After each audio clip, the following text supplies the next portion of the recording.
Here we go, launching another brand new hour. It's a hell of a bottle rocket we just lit here. It's the Steve Gruber Show heading into another hour here. Glad you're here. Remember, this is the Foxhole of Freedom, fighting for you every single day. And here are three big things you need to know this hour. Number one, Michigan court says you can address lawmakers, but you might not be able to address them out loud. I don't know. Where's this freedom of speech thing? Number two, Enbridge, Line 5 in the tunnel project. A green light, a bit, anyhow, from the Army Corps. We'll talk about that. And number three, the field of candidates is growing that want to be the next governor of the state of Michigan.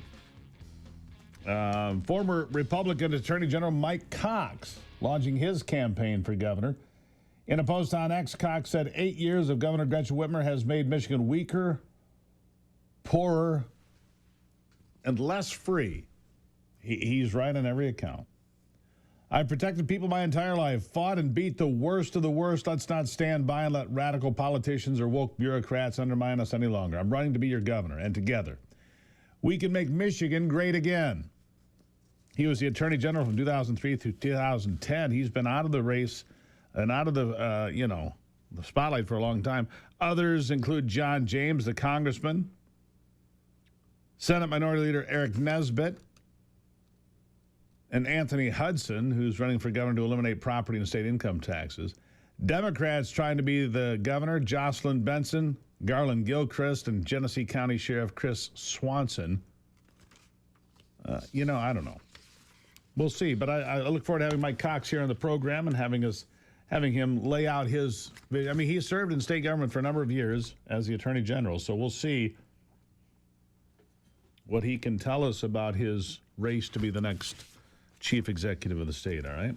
So, and Enbridge, I'm going to tell you this. I spoke to the Enbridge folks yesterday.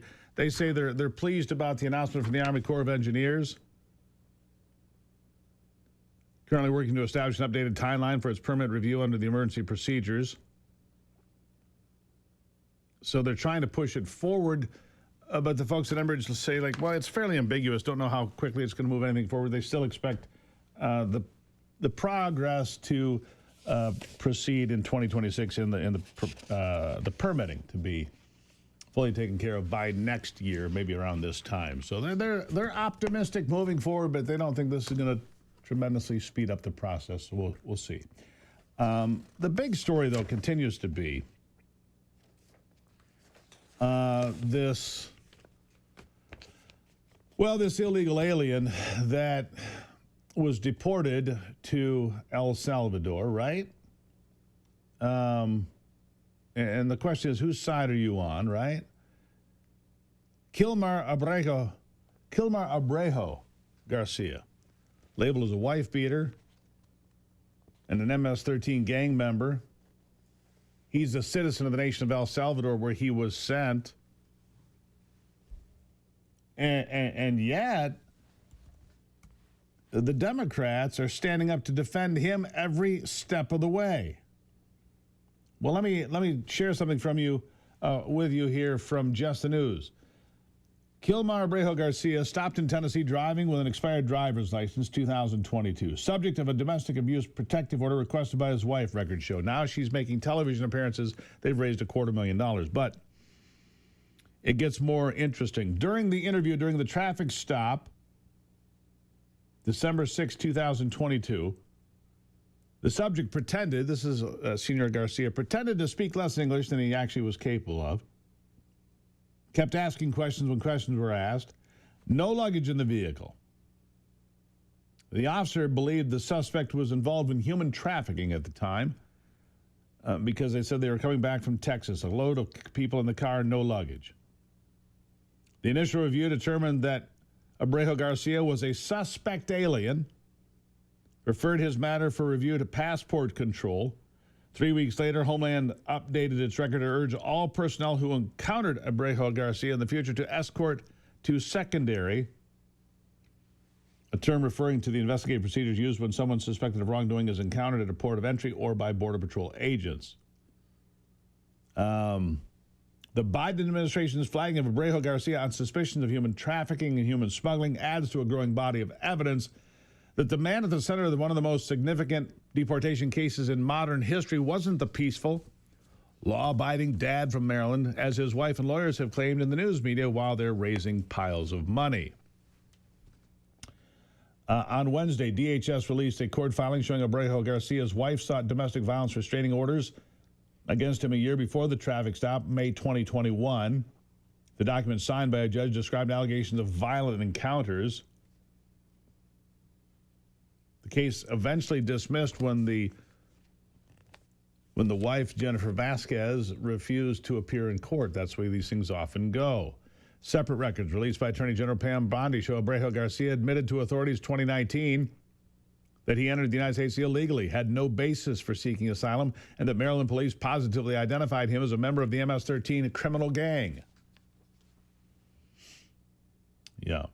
And despite the claim that he assaulted her 4 years ago, Vasquez is now publicly defending Abrego Garcia, urging the Trump administration to stop playing political games, return her husband to Maryland. Our family's torn apart. Now, what this is a fundraising scheme. He's never coming back. She knows that. He's not coming out of that prison. He's not coming out of CCOT. He's never coming back.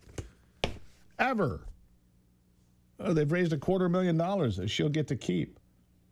Senator Chris Van Hollen ran to El Salvador to try to meet with the MS-13 gang member and told to go home. Here's what he said yesterday. So I asked the vice president if I could meet with Mr. Abrego Garcia. And he said, well, you need to make earlier provisions to go visit CCOT. I said, I'm not interested at this moment in taking a tour of CCOT. I just want to meet with Mr. Abrego Garcia. He said he was not able to make that happen. He said he needed a little more time. I asked him if I came back next week, whether I'd be able to see Mr. Abrego Garcia. He said he couldn't promise that either. So I asked him if I could get on the phone, either video phone or just a phone, and talk to Mr. Abrego Garcia. So I could just ask him how he's doing so I could report back to his family. He said he could not arrange that. He said maybe if the American embassy were to ask, maybe that could happen. So I will certainly ask the American embassy to ask the government of El Salvador to connect us by phone. I asked him how about his family? How can he talk to his wife so that she can hear his voice? I let him know that the family has requested that. He said he was not sure whether he could make that happen. Yeah. You were told to go home, Senator. Go home. Nobody cares what you're bumping your gums about. Nobody cares about your alleged concerns about an MS-13 gang member. By the way, though, the Judge Boasberg now trying to hold Donald Trump in contempt over deportation flights. This is not how it works. Federal district judges don't get to attack the President of the United States and demand this or that or hold contempt hearings or whatever. Boasberg is way out of his lane, and I don't care who he was appointed by. He's wrong. Out of his lane, period. Coming up, Representative Tom Coons of Michigan's House of Representatives. The road funding plan will be front and center when we come back on The Steve Gruber Show.